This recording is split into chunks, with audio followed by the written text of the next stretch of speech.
We have a champion. We have a champion. John Fanta, Deshaun Butler, Field of 68 post-game show. We have a champion. It is Baylor. They beat the brakes off of Gonzaga. 86-70. Season's over. Season's complete. Gentlemen, how are we doing? Sucks to watch that happen the way it did.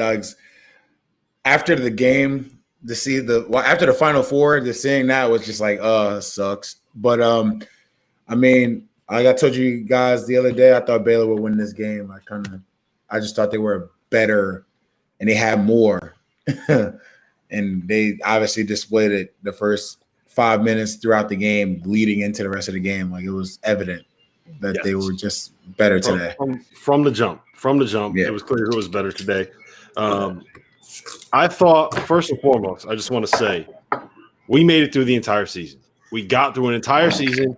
Nobody expected it.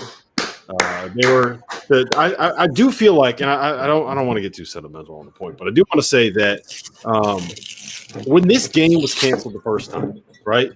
Exactly 4 months ago to the day, today, when it was canceled, that's when we kind of reached a tipping point in college basketball where everyone was saying, more or less, I don't know if we're going to be able to get this done. I don't know if the season's going to happen.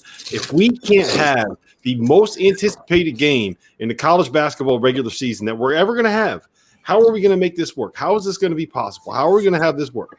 And we got there. Credit to Dan Gavitt, credit to the conference commissioners, credit to the young men and women, because I do want to shout out the women's basketball ladies. Shout out to the ladies. So shout out to them for going through everything that they went through. And shout out to us, God damn it, for putting together some awesome content for everybody. So it was amazing. We don't have a beer tonight, Dave. Duh. We have a beer.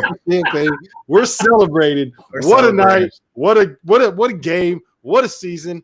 Oh man. This was fun. Let me tell you. How good was Baylor's performance tonight? They're coming on right now. Shield your eyes, folks. That was a performance by the Bears. I wish you guys could see my wife outside of the office right now just judging me. Oh, yeah. Oh, my God. Oh, yeah. You know what? She should be on the show. Sometimes you've been up late. And you know what else? And you know what else she's going to judge me even more? God bless her. And I forgot a cup, so here we go. Right. Go ahead. Chug it down. Credit to your wife for getting through the season. I hope you're treating her to a beautiful vacation after all this at some point. Yeah, oh yes, eventually. Let me tell you, I just want to credit Baylor. Like, that was an absolute clinic from tip to buzzer. Cannot get over how much they pushed Gonzaga around in this game. Oh my gosh! And we talk about Baylor's defense, and that defense is phenomenal. But on the offensive end of the floor, the way that they exploited Gonzaga's size with their guards, with the pick and roll, all the things that you thought Gonzaga had to be concerned about ended up coming to fruition, and the Baylor Bears earned this. I can only wonder what we would have been thinking about this game if Baylor didn't go through a late season COVID-19 pause. I think our opinions might have changed because they ended up having a hiccup. That might have been the best thing that ever happened to them. This team really ended up steamrolling their way through this tournament, culminating with this game, and they kind of got overshadowed nationally because you have an unbeaten team in Gonzaga. But I thought that this was just an incredible performance. And you know what, guys? Credit to Scott Drew. He has engineered one of the greatest rebuilds that we've ever seen. Jim Nance said it at the end of the game. Party on in Waco. Party on. The Bears earned this, and genuinely happy for them. First national title in 115 years of existence. Congratulations to Baylor. They should be partying all night in Waco, and I know that they will be. There's so much we could talk about that impressed us in this game. I'm sure you guys are going to get into it. But I got to tell you, what impressed me? Everything. That was a 5-course meal on how to play a game. It sure was. It really was. Day, give me your initial takes. I know that you had Baylor winning. I did not. Fanta, I can't remember. I think were you with me with Gonzaga? I had Gonzaga too, and I was dead wrong. Yeah. So talk to me about what you were most impressed with this Baylor team, what you saw out of them. Look, all right, how about this? Did you expect this level of beatdown coming from Baylor tonight? Honestly, I expected them to do well in offense. I just didn't know. I didn't know how physical the referees would let the game get.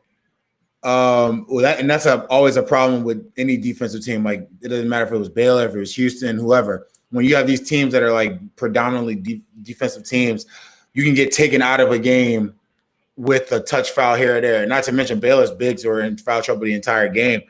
So I was just wondering if they would be able to slow down Gonzaga in transition and be able to defend them in the half court without, it becoming like, a scenario where the referees can step in and like kind of tame Baylor. And that wasn't the case at all. I mean, Baylor was amazing on offense, obviously, and on defense, they were pestering to the point where I was looking on Twitter and I saw people just like, when are you going to call a foul? I'm like, I thought Baylor looked phenomenal tonight defensively. So, I mean, just thinking about how I watched them play the last game, how I've seen Baylor's guards dominate all season. I look back at my WVU game and watched what they just, after WVU like took them out of everything they can take them out of randomly because we weren't guarding as well this year. And then Baylor just said, you know what, forget it. We're just going to give the ball to Davion Mitchell. We're going to give the ball to Jared Butler, and they're going to figure it out.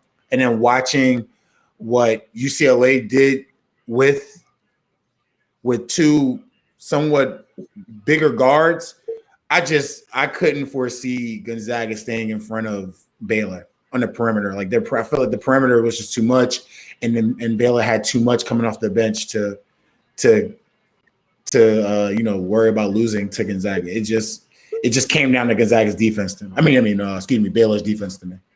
Yeah, I think that's exactly right, because the big thing for me was that I expected Gonzaga to be able to be much more effective on the offensive end. Everything that Baylor did offensively was like I thought we knew that was going to happen, right?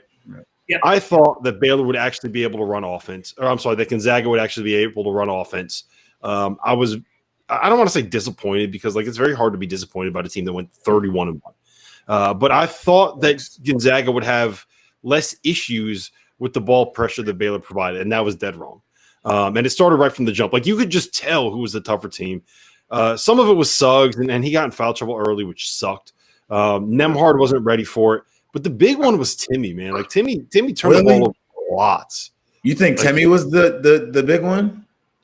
No, all of them were. The guards were. But, like, I thought that he would have – I didn't think he would have as much of an issue as he did.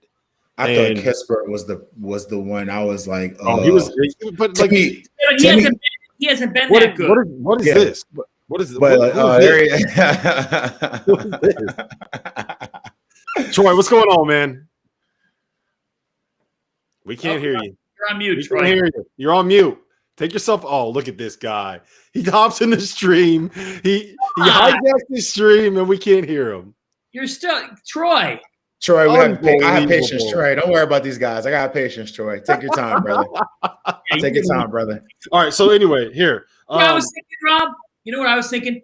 Rob, you said this Saturday, and I thought it was a really good point.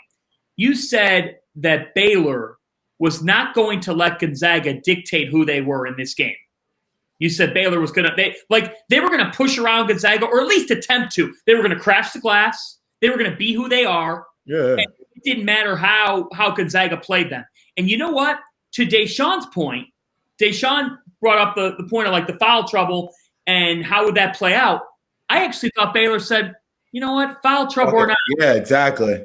We are not going to let the whistle dictate how we play this game. And that is exemplified in its greatest form by Mark Vital, who, when Shamwa Chachua goes down with the foul, with about 10 minutes or so in the game, it's a 9-point game if you remember, 10, 11 minutes, 9-point game, and JTT goes to the bench. And I'm thinking, maybe Gonzaga's going to have an opening here to capitalize.